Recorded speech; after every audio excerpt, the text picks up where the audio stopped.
안녕하세요. 자, 오늘은 키 13인가요? 예. 키 13이 뭐라고 나와 있어요? 등기 신청 적격. 중요하죠. 무슨 뜻이에요? 등기가 되는 자, 안 되는 자, 이겁니다. 자, 그럼 거기 매물안에는 한번 써봐요. 요거 한번 구분을 한번 해봐요.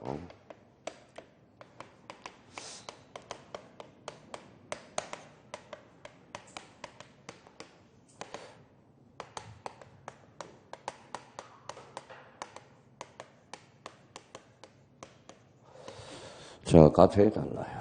봐봐요. 등기 하나는 뭐가 나와 있죠? 등기 신청 능력. 하나는 뭐예요? 적격. 같아요? 다르죠. 이게 문제 풀면서 등기 신청 능력과 적격을 구분을 못해요. 자, 우리 이제 구분을 한번 하고 갑시다. 자, 유아라는 게 있어요. 유아 2살이에요. 어때요? 자, 유아 2살은 등기 신청 능력은 있어요, 없어요? 없어. 어떻게 유아 2살짜리가 등기소에 갈 수 있어요? 이건 안 됩니다. 등기 신청 능력이란 등기소에 갈 수 있는 능력. 이게 바로 등기 신청 능력이고요. 자, 유아 2살짜리 앞으로 등기해 줄 수 있어요, 없어요? 있죠. 얘는 행복 금수저죠. 30평 아파트 등기해 주니까. 그죠? 그러면 적격. 그러면 능력과 적격은 같아야 달라요. 다릅니다. 이걸 알아야 돼요. 자, 그래서 문제 풀 때 능력과 적격을 구분을 못하는 사람이 너무나 많아요. 이 자체를. 그러면 봐봐요. 이제 감각을 한번 잡아봅시다. 혹시 이제 유아를 세자로 건치면 뭐가 될까요? 자연인이죠. 또 어린이 그러려고 그랬죠. 자, 자연인이에요. 밑에다 써요. 자연인. 우리 법학에는 인에는 뭐가 있죠? 자연인과 법인이 있죠. 그럼 결론적으로 자연인과 법인은 모두 뭐가 돼요? 등기, 신청, 적격자라는 거. 자, 그러면 여기에서 이제 자연인과 법인과 관련돼서 그러면 등기, 신청, 능력과 관련돼서 이제 개념을 다시 한번 구분해봐요. 이렇게 하나 써놔요.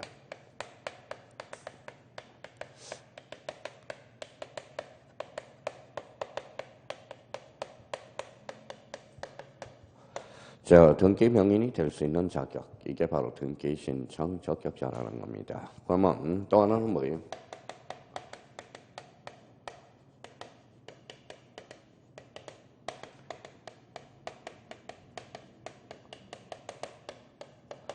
자, 등기 권리자, 등기 의무자가 될 수 있는 자격. 이게 바로 등기, 신청, 적격. 이게 뭐라고 그래? 우리 등기법에서는 바로 당사자 능력이라고 그래. 당사자 능력. 자, 민법에서는 뭐라고 그럴까요? 권리 능력이라고 그럽니다. 자, 그럼 등기, 신청, 적격은 최소한 무슨 능력은 있어야 돼? 권리 능력은 있어야 돼. 그러면 이런 지문이 나옵니다. 등기, 신청, 적격은 적어도 무슨 능력은 있어야 돼? 권리 능력은 있어야 된다는 거. 자, 그러면 이제 등기, 신청 능력은 어때요? 적어도 무슨 능력은 있어야 될까요? 봐봐요. 제가 성인입니다. 그랬더니 등기가 나한테 와서 뭐예요? 왜 왔어요? 그랬더니 이러고 있어요. 그럼 뭐라고 그럴까요? 등기관이 카카 이럽니다. 자, 그럼 결론적으로 등기 신청 능력은 적어도 최소한은 뭐예요? 그렇죠. 어사 능력은 있어야 돼. 어사 능력. 그래서 이제 이런 지문이 간혹가다 나와요. 등기 신청 능력은 적어도 어사 능력은 있어야 된다. 맞는 문장입니다. 등기 신청 적정은 최소한은 무슨 능력은 있어야 돼? 권리 능력은 있어야 된다. 그럼 여기에서 봐봐요. 자, 그럼 저희가 이제 활용해 먹어봐요. 미성년자는 등기 신청 능력이 있다. 이렇게 나왔다고 생각해봐요. 맞을까요? 틀릴까요? 맞을까요? 틀릴까요? 자, 말을 못하네. 자, 이거는 뭐예요? 상대적으로 X가 돼요. 왜 그럴까요? 여기 는자가 있어서 그렇습니다. 는자가. 만약에 도라고 그러면 상대적으로 맞을 수도 있어요. 왜 그럴까요? 미성년자는 두 종류가 있죠. 권리자가 있고 의무자가 있어요. 이게 또 변수가 붙어요. 권리자는 이익을 받고 의무자는 불이익을 받죠. 만약에 미성년자가 등기 의무자라면 그때는 등기 신청 능력이 없다라는 겁니다. 그러니까 이게 등기법이 왜 어려웠느냐? 변수가 붙으니까 어려워요. 변수가. 그러면 저희가 그러면 미성년자는 그랬으니까 뭐에 등기 신청 능력이 있다. 이러면 틀려요. 만약에 미성년자도 등기 신청 능력이 있다. 맞아요. 그러면 미성년자가 불이익을 받지 않고 등기 권리자라면 가능하다라는 거예요. 그러면 이렇게 이제 문제를 한번 풀어봐요. 자, 이게 이제 사고가 많이 올라와 있는지 한번 봅시다. 자, 활용을 해 먹어야 돼요.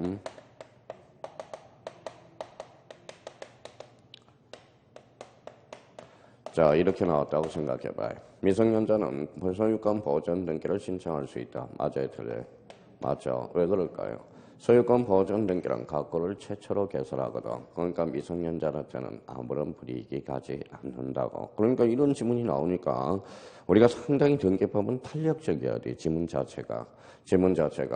그러니까 몰라서 그러는 게 아니라 자기가 알고 있는데 활용을 못 해먹기 때문에 그래서 문제가 발생하는 겁니다. 그러면 기본적인 틀은 이렇게 잡아놓고요. 가장 중요한 게 등기법은 이거예요. 이거. 지난번에도 이야기했듯이 뭘 잡아야 돼? 틀을 잡아야 돼. 그러면 이 틀이 바로 뭐예요? 등기 신청 능력과 등기 신청 적격은 같다, 다르다. 자, 근데 문제가 하나 생겼어요. 여기에서 이제 여기 등기 신청 자체는 전체적으로 보면 우리가 뭐예요? 랭킹? 요거는 반드시 출제가 되는 거고 여기에서 문제가 생겼어요. 한번 이렇게 한번 써놔봐요.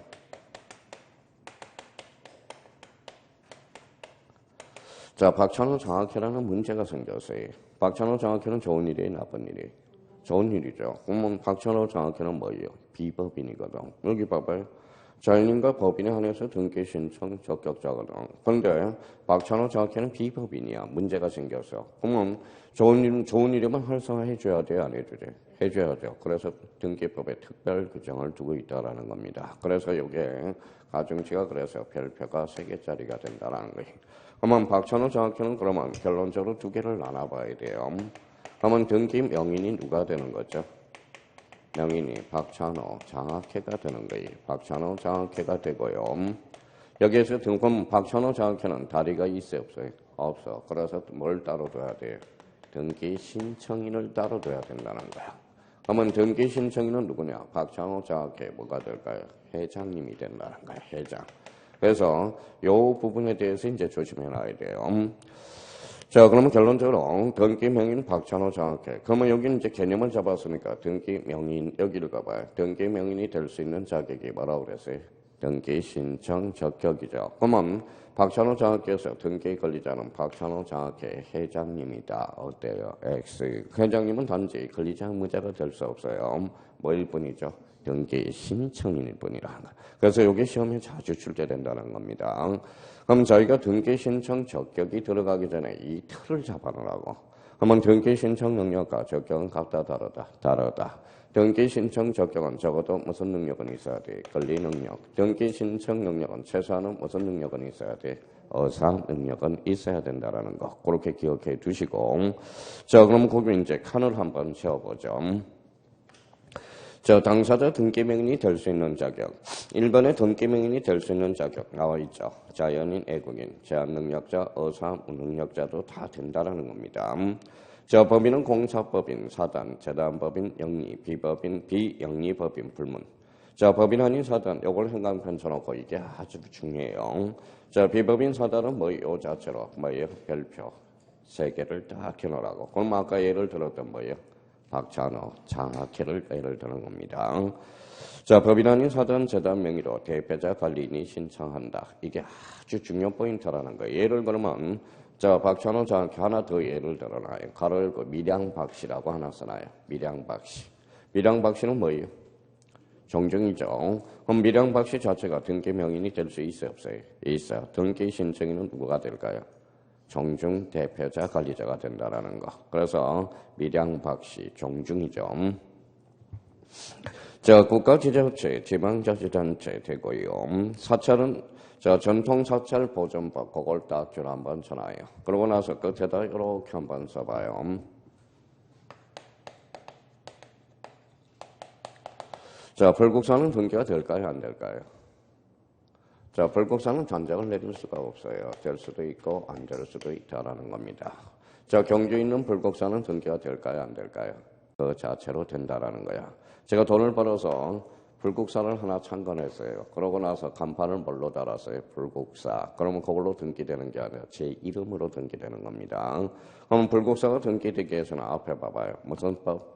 전통사찰보존법에 등록된 사찰만이 등기가 될 수 있다는 거예요. 그러니까 이 부분에 대해서도 그러면 불국사도 단정을 내리지 말라고요. 불국사는 등기가 될 수도 있고 안 될 수도 있다. 그럼 불국사 자체가 등기되기 위해서는 전통사찰보존법 이걸 기억해 줄 필요가 있다는 거예요. 그러면 봐봐요. 그러면 우리 수강생 중에 뭐예요? 세 분이 사찰을 가지고 있더라고. 사찰 옛날에. 그러니까 사찰 개인 사찰을 가지고 있어요. 그러면 돈이 많아요, 적어요? 많은 거죠. 많은 겁니다. 그러면 그거는 뭘로 돼 있어요? 등기. 개인명으로 등기가 돼 있다라는 거야. 그러니까 그러면 경주에서 불국사에서 파워가 제일 강한 사람은 누구가 될까요? 주지스님이 될까요? 총무스님이 될까요? 총무스님이 돼요. 총무스님이 뭘 가지고 있어요? 돈을 가지고 있잖아. 그러니까 불국사가 한 150억이 넘게 들어와 1년에 150억에서 200억 엄청나게 큰 겁니다. 옛날에 그래서 루스에 한번 봤잖아요. 총무직 서로 하려고 뭐예요? 조폭까지 개입하고 옛날 루스에 막 나왔었잖아요.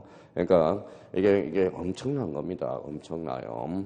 그래서 이제 불국사 등기될 수 있고 안 될 수도 있고. 자, 기타 이제 특별법상 조합, 농협 출산화봐요. 농협 특별법상 조합. 특별법상 조합이. 그러면 이제 간혹가다 이제 봐봐요. 자기가 이런 사고까지 빨리 사고를 깨야 돼요. 뭐라고 써놨어요? 농협협동조합 두자로 원치면 법인. 그래요. 그렇게 나와야 돼. 처음에 농협 이렇게 나올 때가 걱정을 많이 했는데 법인입니다. 그러니까 법인 중에서도 무슨 법인이에요? 특수법인이라는 거야. 그러니까 농협협동조합 자체는 등기 능력이 있다 없다? 있다. 이렇게 이제 연결이 돼요. 자, 수협도 마찬가지고요. 아파트 입주자 대표의 그 행강 편차나요. 자주 출제돼요. 그럼 아파트 입주자 대표의 그 자체로 등기 명인이 될 수 있고 등기 신청인은 누가 될까요? 아파트 입주자 대표자가 되는 거죠. 자꾸 그렇게 생각을 해 주시라고요. 자, 그다음에 이제 방송통신 기성, 대학교 기성에. 자, 그 뒤에 또 행강편차죠. 자주 출제되니까. 주무관청 인가로부터 부무관청으로부터 인가 취소된 주택조합 요 자체로 등기가 돼요. 그거 조심해서 판례에서 인정하니까 잘 기억해 두셔야 되고. 자, 우리가 이제 그러면 생각을 한번 해봐요. 자, 만약에 등기 신청 적격. 그러면 등기 신청 적격 반대는 뭐예요? 부적격이죠. 부적격. 또 이렇게 하지 말고요. 객적, 청신, 기등 이렇게 하지 말고. 옛날에 우리 영통에서 수업을 하는데 뭐예요? 공군 출신이 있어요. 공군 출신 여자분이 있어요. 그럼 공군은 뭐예요? 글씨를 자꾸 거꾸로 읽는데 화면을 보니까 화면을. 그러니까 뭐 이렇게 거꾸로 읽으면 반대말은 뭐냐 그랬더니 객적, 청신, 기등. 깜짝 놀랐어요. 무슨 소린가 했어요. 그러면 등기 신청 적격은 뭐예요? 부적격자죠. 그럼 그 밑에 부적격자를 확인해 주시면 되겠죠. 이제 등기 명인이 될 수 없는 자. 자, 사립학교가 있네. 사립학교. 그러면 사립학교는 거기 앞에다가 이렇게 이제 자기가 좀 살을 붙여주면 자기만의 요약집이 돼요. 그러면 끝에다 학교명이라고 써요. 자, 학교명은 우리가 판례가 뭐라고 평시하느냐? 영조물에 불과하다고 판시했어요. 영조물. 영조물이라는 것은 물건이라는 뜻이거든. 학교명 자체는. 그럼 이게 뭘까요? 지우개죠. 그럼 등기가 나왔대요. 지우개 등기해 주세요. 이 말하고 똑같거든. 그러니까 학교명 자체는 등기가 안 돼. 그러면 학교명 자체와 관련돼서 그러면 이렇게 써놔요. 사립학교, 그러면 사립학교가 있고, 자, 그 다음에 공립학교가 있고요. 자, 그러면 이제 국립학교가 있거든. 공립학교. 그러면 사립학교는 뭘로 될까요? 이거는 재단명으로 등기가 되는 거야. 재단명. 재단명으로 등기가 되고. 공립학교는 무슨 명으로 될까요? 이거는 지자체. 지자체명으로 등기가 된다는 거. 자, 공립학교는 뭘로 등기될까요? 이거는 국가명으로 등기가 됩니다. 그러면 저희가 봐봐요. 서울시립대학교 있어요, 없어요? 있죠. 서울시립대학교는 서울시립대학교 자체로 등기가 안 돼. 뭘로 등기가 될까요? 서울특별시로 등기가 돼 있어요. 그럼 서울대학교는 등기가 돼야 안 돼? 안 되죠. 뭘로 등기가 될까요? 대한민국으로 등기가 돼 있어.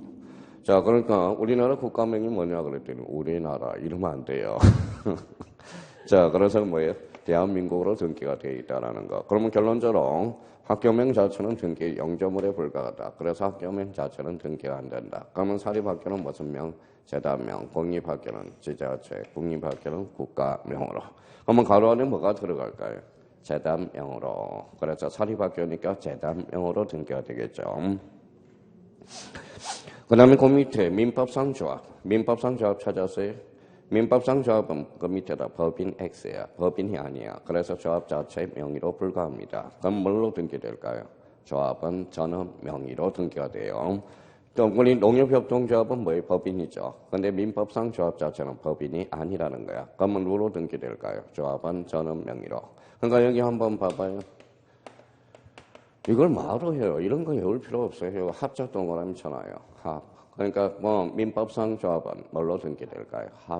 합의로. 총유가 아니라 뭘로 등기된다? 합의로. 그럼 가로 안에 뭐가 들어갈까요? 합의. 그렇죠. 합의로 등기돼요. 자, 태아는 좀 우리가 나눠봐야 돼. 자, 태아는 설명을 한번 들어봐요. 태아는.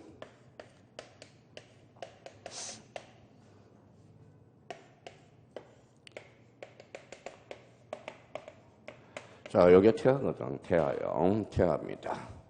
자, 태아는 태명을 한번 줘볼까요? 길동이라고 한번 줘볼게요. 해필적이 또 길동이네요. 길동. 자, 그럼 태아는 뭐예요? 길동으로 이름 줬어요. 태명으로. 어때요? 길동이로 등기가 될까요? 안 될까요?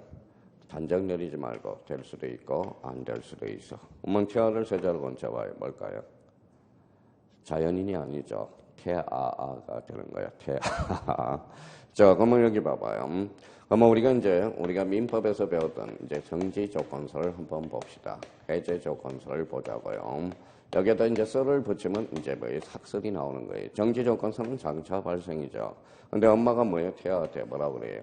길동아, 네 아파트 지금 네 이름으로 지금 등기해 주려고 그랬더니 등기가 안 된다. 살아서 태어나야 된다. 그러면 정지 조건서는 일단 태명으로 등기가 안 됩니다. 살아서 태어나야 되거든. 그러면 해제 조건서는 뭐냐? 길동아, 네 앞으로 지금 30평 아파트를 등기해놨다. 꼭 살아서 태어나야 된다. 사산되면 큰일이야. 말소해야 되니까. 그러면 해제 조건서는 등기 능력이 있다라는 거예요. 그러면 우리 실무는 그럼 봐봐요. 실무는 번거로운 걸 좋아해요? 안 번거로운 걸 좋아해요? 그럼 요거네요. 요거는 그러면 판례가 취하는 거네. 판례. 요거는 뭐예요? 학설이 취하는 겁니다.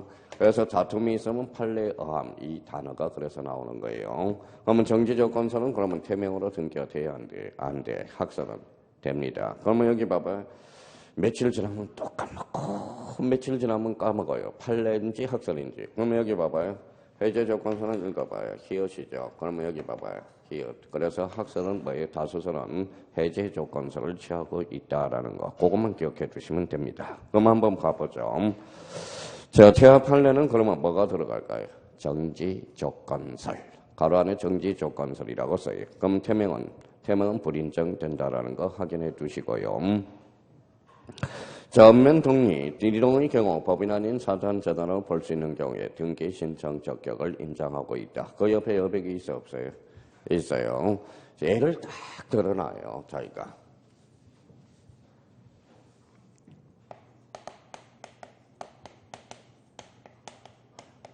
맨날 하던 이야기예요.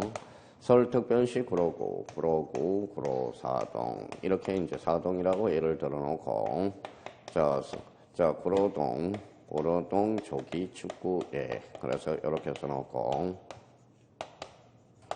축구예. 자, 서울특별시 구로구, 구로동 조기 축구예.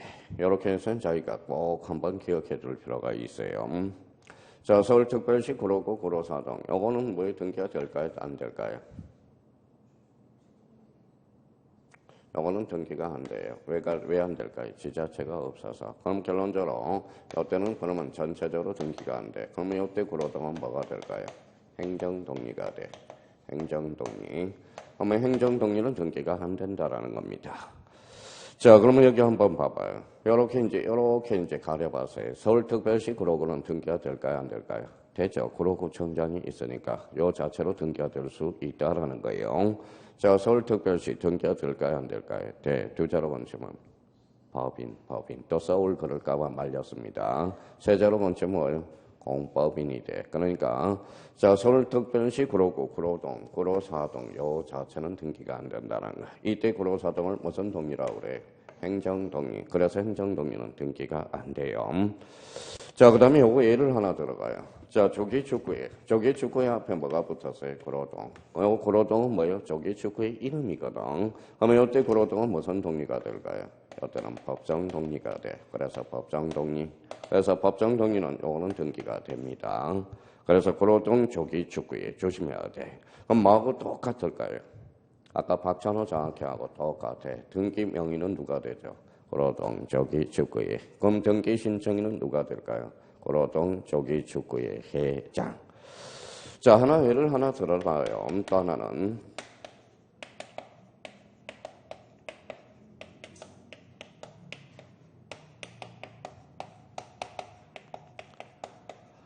자, 경상남도 함양군 마천면이 여기 뭐가 나왔죠?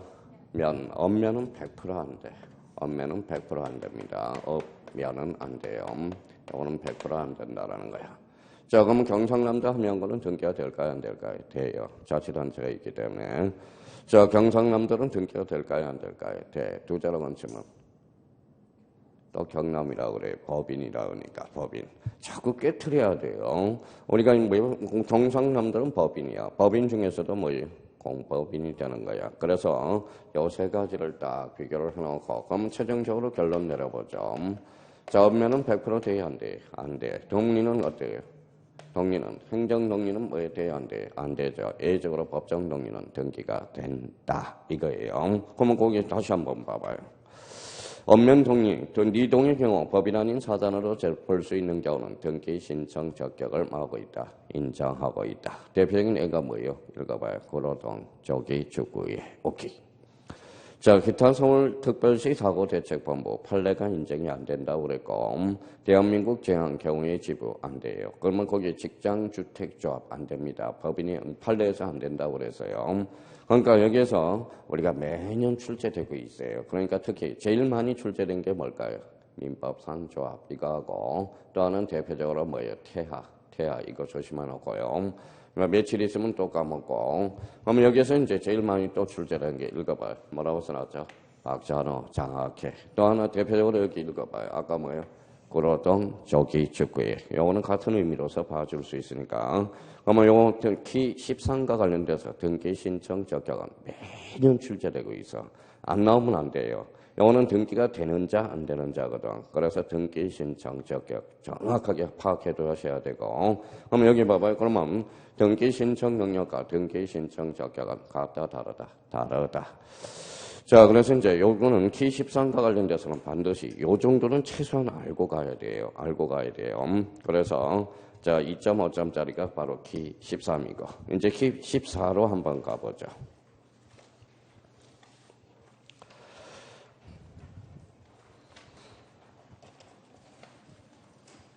자, 키 14가 뭐예요? 제3자의 안신청. 자, 제3자의 안신청. 오래간만에 듣는 소리네요. 자, K14와 관련돼서 여기서도 뭐 작년에 2.5점짜리가 나왔죠. 몇 개 지문이 있어요? 몇 개? 4개.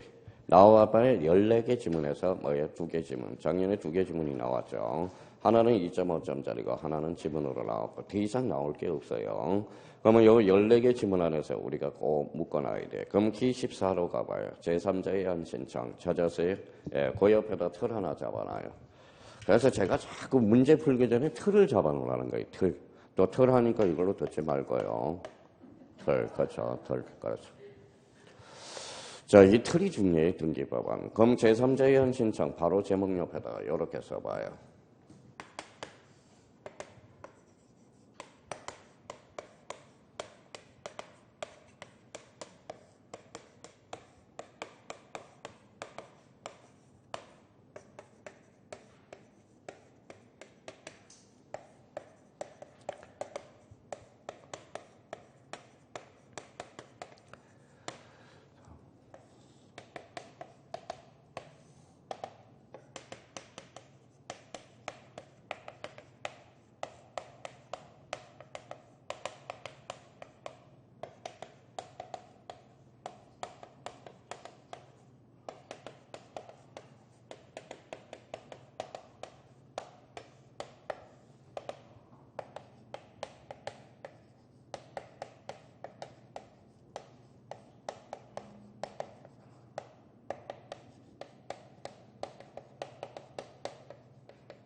자, 요 틀이 중요해요. 자꾸 요걸 잡아놔요.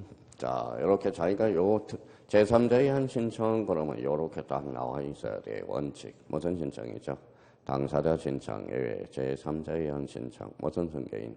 포괄 승계인, 대위 신청, 대리인 신청. 또 하나는 채권자 대위 신청, 구분 건물 표시 대위 신청. 나머지 대위 신청도 쭉 있기는 하지만 우리가 뭐 크게 문제될 거는 없어요. 요 의미와 관련돼서. 자, 그래서 이제 요 정도 의미를 우리가 확보해 놓고요. 여기에서는 그러면 매년 출제된 게 대위 신청. 이게 뭐예요? 대체적으로 대위 신청과 관련돼서 제일 중요한 거고요. 어차피 제3자 현 신청은 지문으로 나오기 때문에 그래서 꼭 이렇게 해서 요 중에서 제일 중요한 게 무슨 신청이다? 대위 신청이야. 이제 포괄 승계인 등기도 이제 만만치 않죠. 대리인 신청. 그러니까 요 제3자의 한 신청과 관련돼서 요 14개 지문 정도. 그러면 여기에서 제일 하이라이트는 뭘까요? 채권자 대위 신청이야. 채권자 대위 신청. 그러니까 이 틀을 잡아놓으라고요. 제일 먼저 중요한 것은 지금 모든 법학에서 중요한 것은 이 틀이야. 틀. 이 틀이 뭡니까? 우리 민법은 틀이 뭐예요? 그게 바로 법률 요건, 법률 효과잖아. 법률 요건, 법률 효과. 이게 자꾸 안 잡히니까 그러는 거예요. 그래서 봐봐요. 우리가 대표적으로 읽어봐요. 자, 백사조죠. 백사조가 뭐예요? 불공정한 거래행위죠. 틀이 뭘까요? 주관적 요건과 객관적 요건이거든. 주관적 요건 3개. 뭐가 있어요? 공박, 경설, 무경, 미시야 또는이야. 또는이죠. 셋 중에 하나만 걸려도 돼요. 그러면 객관적 요건은 현저한 불균형이 있어야 돼. 플러스 무슨 의사가 있어야 돼? 이용 의사, 즉 악의가 있어야 된다는 거예요. 그럼 저희가 한번 풀어봐요. 자, 정효는 뭐예요? 정효는 뭐예요? 백사조가 적용이 있어 없어? 한번 봐봐요. 틀을 못 이용해 먹는 거야. 자, 정효는 유상이야, 무상이야? 무상. 그러면 현저한 불균형이 있어 없어? 없어. 그냥 외울 생각만 하지 말고 이걸 갖다 붙이는 연습을 하란 말이에요. 지금 자, 이거 틀은 외웠는데 또 공부를 이중으로 하고 있어요. 이중으로. 요건 뭐예요? 이 틀을 따로 외워놓고 또 다시 정리해놓고 이게 이중으로 하고 있다라는 겁니다. 자, 그러면 여기 봐봐요. 경매는 적용이 있어요 없어요? 없어요. 왜 적용이 없어요? 백사조는 사법상 행위거든. 경매는 공법상 행위거든. 그러니까 이게 자꾸 틀을 마련해서 우리가 나가야 되는데 공부를 이중으로 해. 이것도 외우고 저것도 외우고 그러니까 문제가 머리가 깨진다라는 거예요. 자, 그러면 자기가 요 틀을 외웠으니까 그러면 1번부터 몇 번까지? 자, 1번부터 8번까지 행간편으로 딱 꺼놔요. 그러면 거기까지가 바로 채권자 대위 신청. 채권자 대위 신청은 8개 지문이나 있네. 그 옆에다 써놔요. 채권자 대위 신청.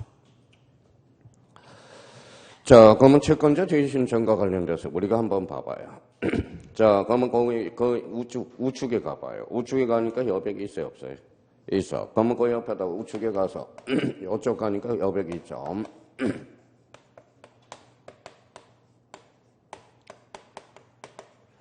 자, 뭐라고 써놨죠? 채권자 대위 신청이라고 한 번 더 써봐요. 그러면 채권자 대위 신청은 자, 우리 개념을 외울 때 눈 뜨고 해요? 눈 감고 해요? 눈 뜨고 좀 외워. 채권자 대위 신청이란 우리 어차피 공인중개사는 객관식 지문이거든. 그러니까 눈 뜨고 외우란 말이에요. 그러면 한번 개념 잡아볼까요? 자, 신청 줄 서놔봐요. 따로. 그러면 채권자 따로 줄 서놔요. 이렇게 이제 하살 빼놔봐요. 신청은 누가 했죠? 채권자가. 그럼 대위라는 것은 밑에다 줄 서놔요. 그래서 제3자. 채권자가 대위 신청, 제3자에 한 신청이구나. 그러면 여기에 대해서 그러면 저희가 봐봐요. 그러면 이제 이렇게 해서 나눠놔서 그러면 저희가 등기 신청인은 누가 될까요? 등기 신청은 누가 있어요? 채권자. 등기 명의는 누가 될까요? 등기 실행은 누가 앞으로 등기가 될까요? 채무자 앞으로. 그러면 일단은 자기가 공부를 하실 때 이렇게 기둥을 세워놔요. 자, 등기 신청은 채권자가. 자, 등기 실행은 뭘로? 채무자. 이렇게 기둥을 딱 세워놓고 이제 이렇게 기둥을 딱 세워놓고 한번 집어 들어가요. 그러면 여기에다 다른 색깔로 써서 자, 등기 신청은 채권자.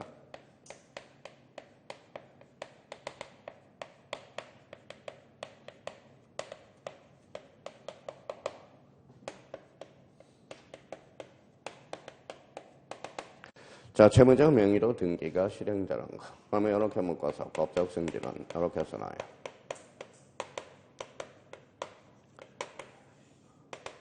뭐라고 써놨어요? 등기 신청권이야. 채권자 대위 신청은 법적 성질은 등기 신청권입니다. 등기 청구권이 아니에요. 그런데 이것도 며칠 있으면 또 까먹고 그래요. 그럼 여기 봐봐요. 그러면 신청에다 점점 찍고 여기에다 이제 점점 찍어봐요. 점점. 그러면 채권자 대위 신청은 뭐예요? 결론적으로 등기 청구권이 아니라 뭐예요? 등기 신청권이 된다는 거야. 등기 신청권. 자, 그러면 이제 이렇게 써놓고 나머지는 이제 이해를 하셔야 돼. 이해. 자, 그러면 선생님, 저는 채권자 되시는데 이런 일이 있을 수 있습니까? 있을 수 있죠. 그러면 자, 이제 이해를 해봐요. 이제 쓸 필요 없이. 자, 이거 비한테 1억을 꿔줬어요. 1억을 꿔줬어요. 이 사람은 채권자의 채무자예요. 채권자. 이 사람은 채무자가 되겠죠. 자, 사람들은 돈 꿔 가면 어때요? 꿔 갈 때는 뭐, 이러다가 변제길이 되면 어때요? 갚아라 그러니까 돈도 안 갚아요. 맨날 도망만 다니고. 그렇죠? 그러니까 절대 돈은 꿔주지 마세요. 특히 형제지간은 돈 꿔주면 안 돼요. 동생하고 저하고 뭐 사이가 그렇게 좋았다가 돈을 많이 줬어요. 꿔줬는데 자기가 뭐 미안한가 연락도 없어요. 왜? 저도 전화하기가 그렇잖아요. 돈 갚아라 그러기도 그렇잖아요. 한두 번이지. 자기가 미안하니까 전화도 없어. 그러니까 미안해서 전화를 못 하는 거예요. 그러면 오히려 전화를 더 해야 될 거 아니야. 사람이라면. 근데 뭐 그렇다고 뭐 제가 받을 생각도 없고요. 돈 꺼주고 나니까 뭐예요? 자, 열심히 뭐 저축해서 벌었는데 돈 꺼주니까 집사람이 뭐라는지 아세요? 아무 돈 벌어봐야 필요가 없다. 그러니까 한 달 내내 뭐 카드를 긁고 다니는 거예요. 카드를 긁고 다니는 거예요. 이야, 그래서 이게 사람이 참. 그러니까 뭐 어차피 뭐 하나 봐요 먹지도 못하는 거 뭐 다 구워줘서 그러니까 뭐 한 달 내내 카드를 긁고 다니다 가슴이 뭐 벌렁벌렁 하더라고요. 그래서 자 그러면 한번 봅시다. 그러니까 돈 갚으라고 그랬더니 채무자한테 뒷조사를 해봤더니 C가 있더라. 이거에 재밌어요. 봐봐요. 근데 C한테 이렇게 뭐 이전 등기할 요구를 하고 있는 게 바로 채무자가 있어요. 그러니까 얘가 행사를 해야 안 해요? 안 해요. 그러니까 이 사람이 대의에서 이렇게 등기를 요구하게 되는 겁니다. 그럼 이름을 한번 밝혀봐요. 이 사람은 채권자의 채무자예요. 채권자, 이 사람은 채무자. 얘하고 얘 관계는 얘가 제3채무자가 되는 거야. 제3채무자. 그러면 여기에서 우리 그동안 배웠으니까 그러면 이 사람하고 이 사람은 뭐가 돼요? 등기 권리자죠. 이 사람은 등기 의무자가 되네. 그러면 여기 봐봐요. 채무자는 등기 의무자야, 권리자야? 권리자. 조심해야 돼. 그래서 요 채무자 밑에다가 등기 권리자라고 써놓으라고요. 등기 권리자라고 딱 써놔요. 이 등기 권리자를 의무자로 건치면 꼼짝없이 당한다라는 거야. 권리자. 그러면 요 권리자는 그러면 이렇게 써놔요. 이익이라고 써놔요. 우리 지난주에 배웠죠. 권리자는 이익을 받아야 돼. 그러면 채권자 대위 신청에서 채무자가 이익, 불이익에 대해서도 행사할 수 있다. 어때? X. 이익을 받아야지. 얘 채무자가 불이익을 받으면 채권자가 대위 신청할 수 없다라는 겁니다. 그러니까 이익을 받든지 아무런 영향이 없어야 돼. 그러면 요거 출제원이 요거 호시탐탐 노리고 있겠죠. 뭘로? 등기 의무자로. 조심하셔야 돼요. 그러면 여기 봐봐요. 그러면 요 사람하고 요 사람은 그럼 무슨 신청이죠? 공동신청이죠. 그러면 여기에다 이제 써놔요. 공동신청이라고 딱 써놔요. 공동신청. 자, 또 하나 이제 써가네요. 자, 여기에서 이제 하나 더 이해하고 가자고 또 봐봐요. 이 사람 그러면 읽어봐요. 이 사람 채권자, 채무자. 채권자, 이 사람은 채무자, 이 사람은 제3채무자. 이 사람은 등기 권리자, 등기 의무자가 돼. 근데 이 사람이 채권자가 또 있더라 이거야. D가 또 있더라 그래요. 이 사람은 그러면 채권자의 채무자예요. 채권자, 이 사람은 채무자가 되죠. 그러면 여기 대의죠. 여기 대의. 그래서 대의에 의한 대의 신청도 가능, 불가능? 가능. 제대의 신청도 가능하다라는 겁니다. 그러면 이제 여기까지 이제 이해가 됐고요. 그럼 이제 또 하나 더 봅시다. 자, 봐봐요.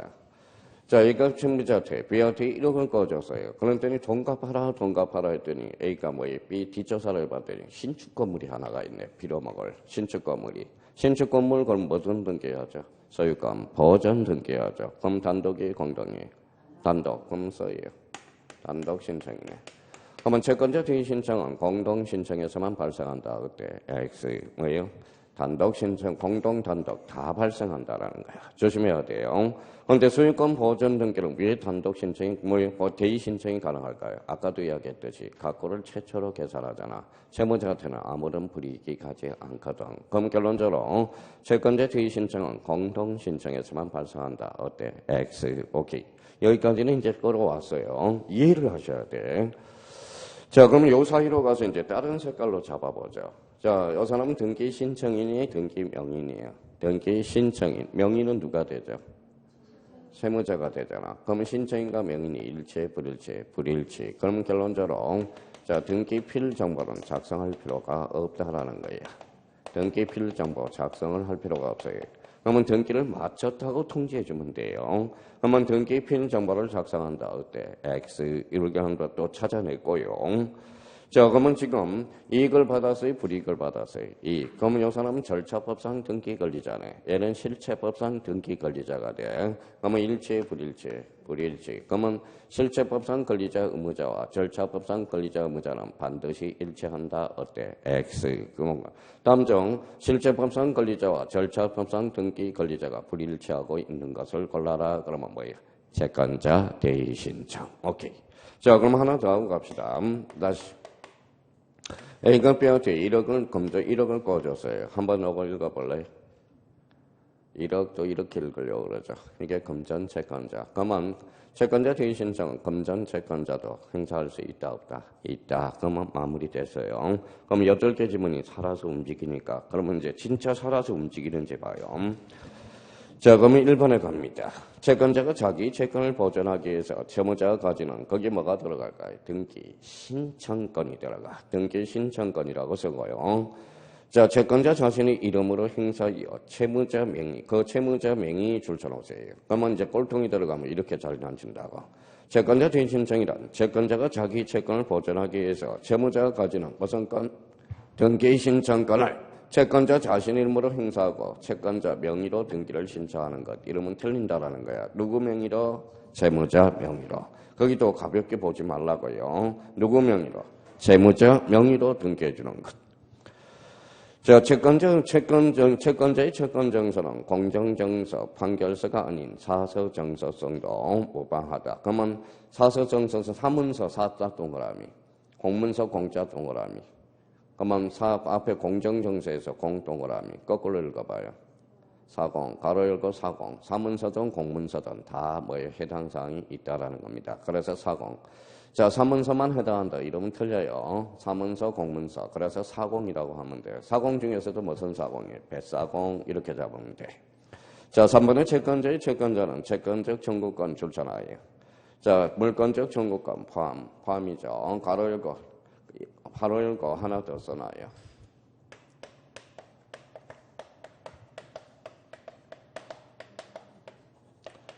자, 뭐라고 써놨죠? 일반 금전 채권자도 행사할 수 있다는 채청, 물청 다 들어가요. 다 포함된다고 생각하면 돼요. 자, 그러면 이제 4번을 가보죠. 채권자가 제의 신청 시 채무자로부터 채권자 자신의 등기를 동시에 신청하지 않더라도 등기하는 일을 신청해야 된다. 그럼 동시 신청 사유가 아니라는 거예요. 사건이 뭐예요? 별개니까. 가로 열고 써놔요. 사건이 별개야.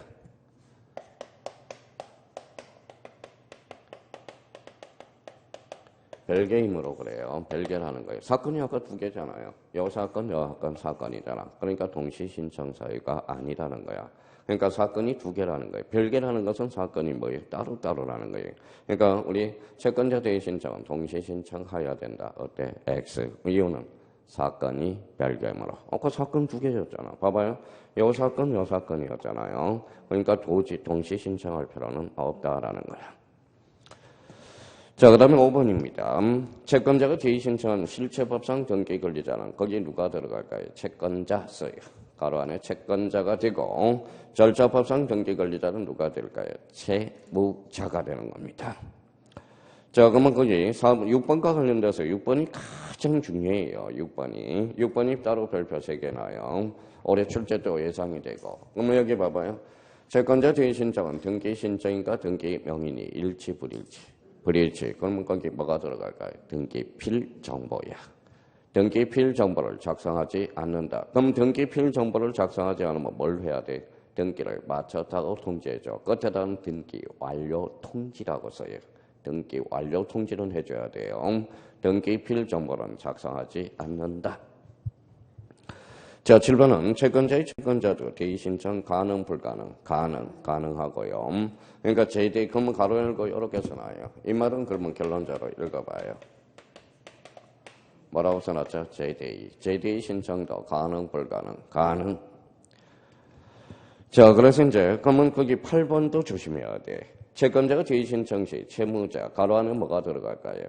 등기 권리자야, 권리자. 의무자가 들어가면 틀려요. 채무자가 등기 권리자에게 불리한 등기 신청은 대의할 수 없다라는 거야. 그러니까 채무자에게 불리한 등기 신청은 대의 신청할 수 없다. 만약 등기 권리자가 등기 의무자로 건치면 X다 오다. X. 다시 한번 우리가 잡아둘 필요가 있어요. 그럼 채권자 대의 신청은 여기서 이제 나오는 거야. 이제 자 그러면 여기 한번 보죠. 자, 채권자 대의 신청은 반드시 잡아둘 거는 만약에 봐봐요. 만약에 이렇게 나왔다. 자, 등기 신청인은 누구죠? 채권자라니까 등기 신청인은 등기 명의는 누구죠? 채무자죠. 그럼 한번 우리 한번 다시 이제 잘 잡혀 있는지 봅시다. 만약 요 지문이 나오면 무진장 어려워요. 봐봐요. 채권자 대의 신청에서 채권자 주민등록번호를 제공한다. 어때? X. 왜 그럴까요?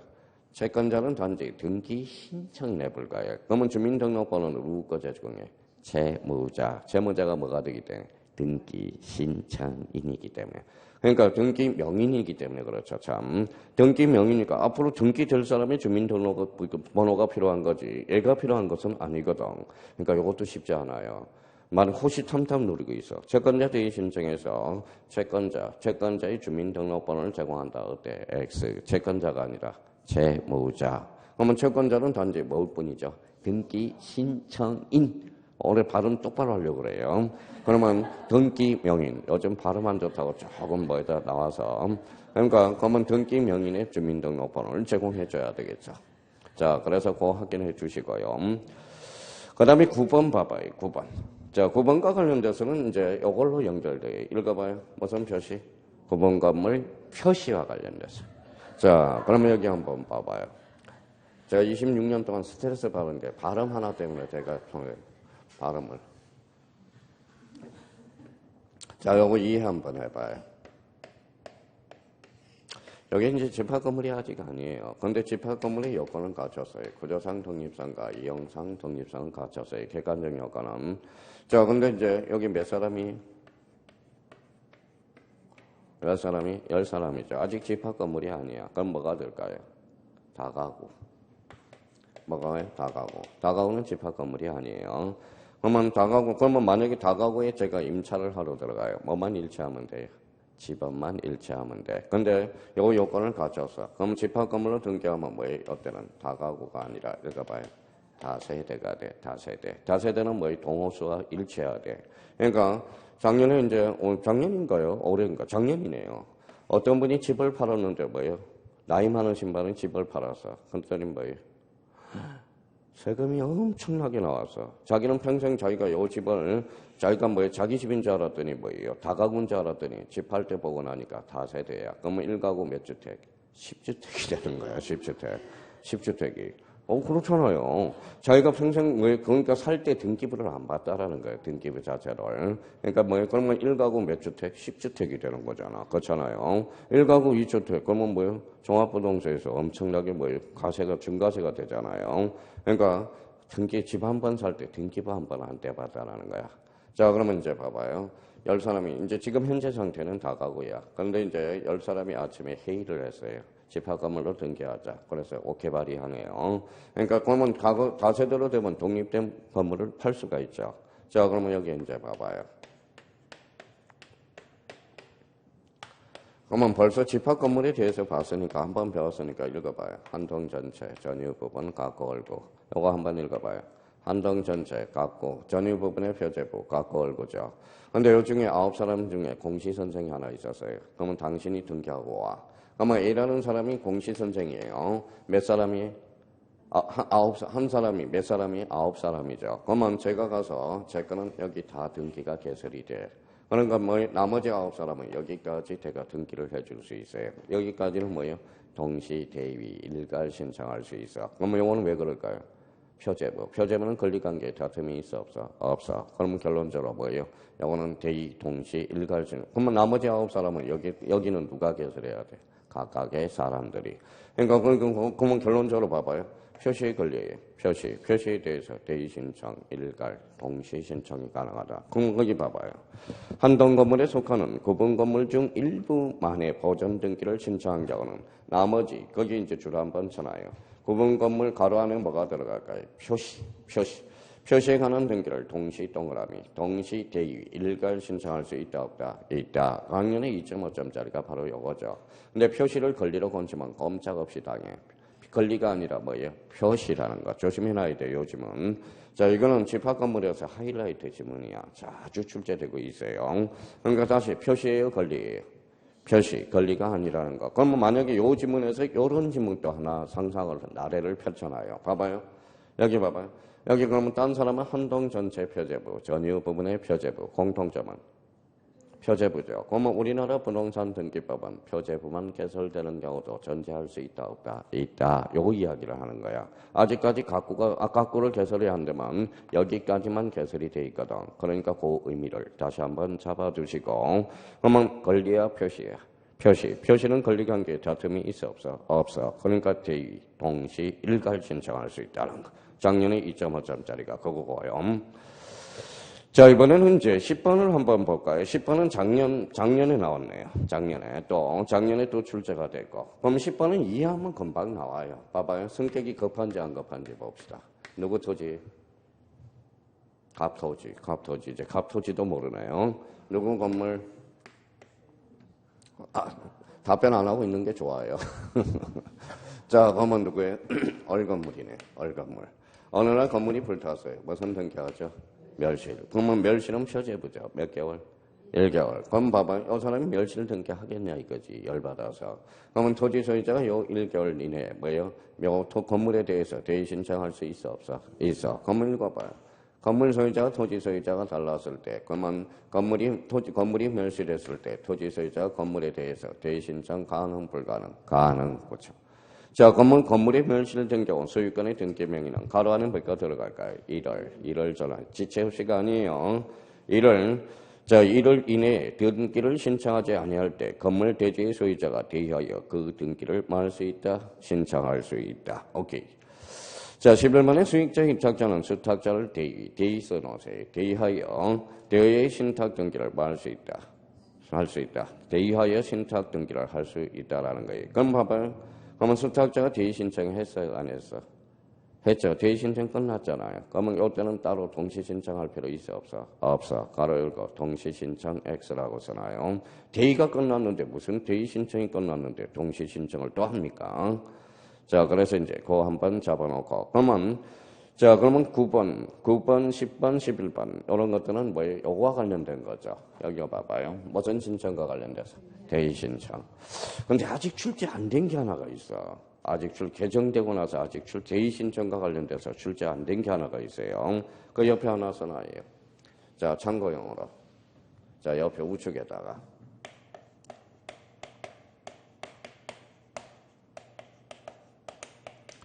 자, 공동저당은 대표적으로 공동저당의 경매가 할 때 무슨 배당이 있어요? 자, 동시배당과 뭐가 있죠? 이시배당이죠. 우리 이제 민법 교재만 배웠을 거예요. 동시배당, 이시배당. 동시배당은 어때요? 경매대가 안분해서 받아가잖아. 그럼 이시배당은 뭐예요? 선순위가 받아가면 누가 받아가요? 후순위. 그래서 여기에다 써놔요. 대위. 근데 여기에 민법에서는 처리가 됐었는데 실무상 처리가 안 되다가 정부 개정안에 뭐예요? 마무리를 좀 해줬어요. 그러면 봐봐요. 그러면 결론적으로 읽어봐요. 공동저당에 대해서 대의 신청이 가능, 불가능? 가능. 대의 신청. 그러면 뭘 갖고 견제한 거죠? 무슨 배당과 관련돼서? 이시배당과 관련돼서. 그러면 공동저당도 대의 신청할 수 있다, 없다? 있다. 그래서 실무상 처리를 해줬다라는 거예요. 무슨 배당과 관련돼서?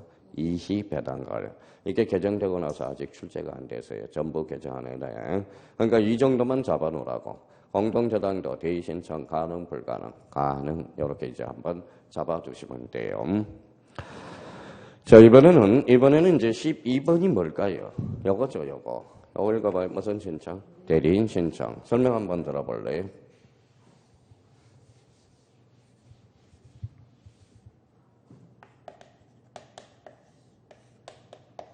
자, 설명만 들으면 돼요. 요거는 이제 쓸 필요는 없고요. 자, 우리가 이제 본인, 상대방, 대리. 우리가 배웠죠. 요거 무슨 건이라고 배웠어요? 대리건. 요거는 대리행위. 요거는 대리효과. 자, 대리효과의 당사자는 누가 되죠? 본인과 상대방. 행위 당사자는 대리와 상대방이 되죠. 효과의 당사자와 행위 당사자가 일치, 불일치하고 있다는 게 제도적 의의고.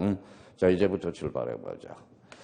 자, 본인이 요거 3억짜리 집이에요. 근데 요 대리인한테 팔아달라고 부탁을 하네. 근데 요 대리인이 중개업자예요. 중개업자라고 생각해. 부동산의 전문가야. 그랬더니 1년만 자기 앞으로 등기하면 어때요? 시세 차익을 6억에 팔 수 있을 것 같아요. 시세 차익 얼마를 남겨먹죠? 3억을 남겨먹네. 그러면 요 사람 자기 계약하고 싶어 해야 안 해요? 하고 싶죠. 그럼 자기 계약을 하게 되면 본인을 뭐에다 해야 하거든. 그럼 자기 계약 돼야 안 돼요? 안 되죠. 이번에는 요 상대방이 6억에 대해서 우리가 사달라고 부탁을 해요. 그래서 양다리를 거치네. 그래서 읽어봐요. 쌍방대리. 그럼 우리 민법은 자쌍이 돼야 안 돼? 안 돼. 그만 봐봐요. 잘 들어봐요. 민법 124조는 본인의 허락이 없다면 자기약 쌍방대리는 금지되나 단 채무의 이행에는 거라하지 아니하다. 이렇게 되어 있어요. 그러면 원래는 그러면 자쌍은 원칙적으로 금지되죠. 그러면 예외적으로 가는 두 개가 있네. 본인의 허락이 있거나 채무의 이행이 있다면 단지 채무의 이행에 불과하다면 가능하다라는 거네요. 그럼 여기 한번 봐봐요.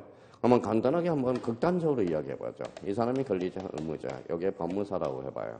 법무사는 자쌍을 다 하고 있거든. 그러면 등기법에서 자쌍이 금지되면 법무사 제도를 극단적으로 없애자는 말하고 똑같아. 그러면 결론적으로 우리 등기법은 자쌍이 허용이 된다 안 된다? 된다. 단지 단세에 채무의 이행에 불과하기 때문에 그렇다라는 거예요. 그러면 그것만 하나 잡아놓으면 돼요. 자, 그러면 거기 12번에 대리에 의한 등기 신청의 경우 임의 대리 법정 대리를 불문하며 민법상 자기계약 쌍방대리 금지 규정이 출천하여 적용되지 않는다. 요거 한번 확인해 줄 필요가 있어요. 자, 13번하고 14번은 묶어요. 13번하고 14번은 따로 묶어. 13번하고 14번은 따로 묶어요. 따로 묶고 설명을 한번 들어봐요. 그 밑에 여백이 있어요, 없어요? 있어요. 요거는 그러면 밑에다 한번 써보자고요. 자, A가 이렇게 돼 있어. 근데 A가 AB의 관계가 있고 이렇게 사례를 한번 써봐요. 갑하고 을하고 이렇게 이제 한 개를 써놔봐요. 써놓고 살을 좀 붙여봅시다.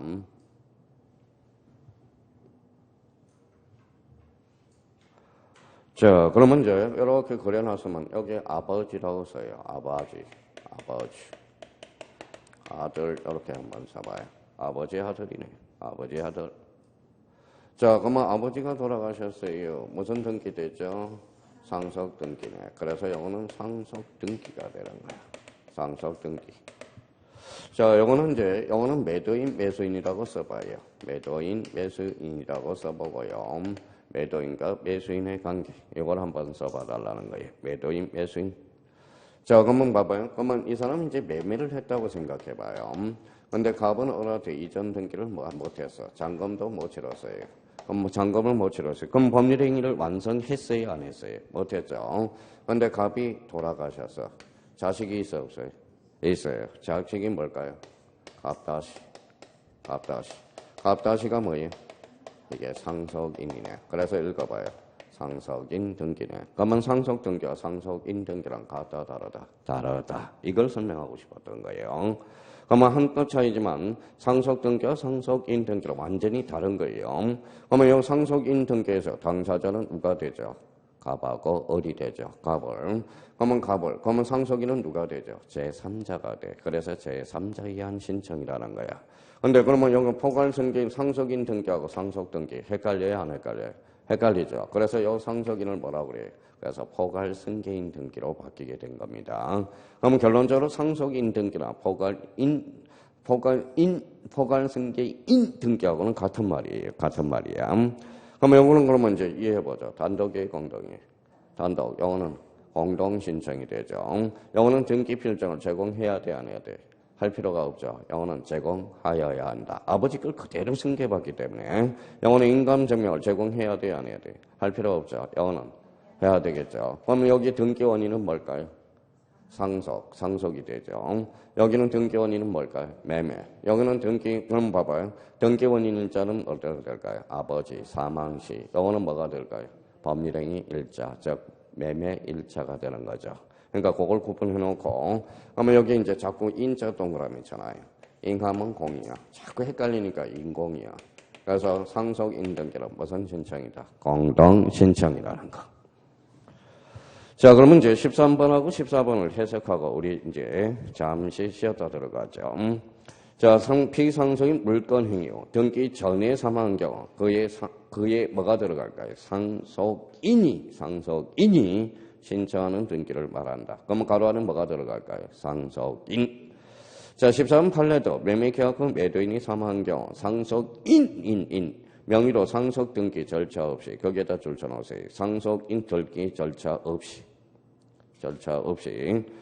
자, 성계부상 소유자인 피상속인의 명의로부터 직접 매수인 명의로 소유권 이전 등기를 할 수 있다고 본다. 이게 무슨 등기다?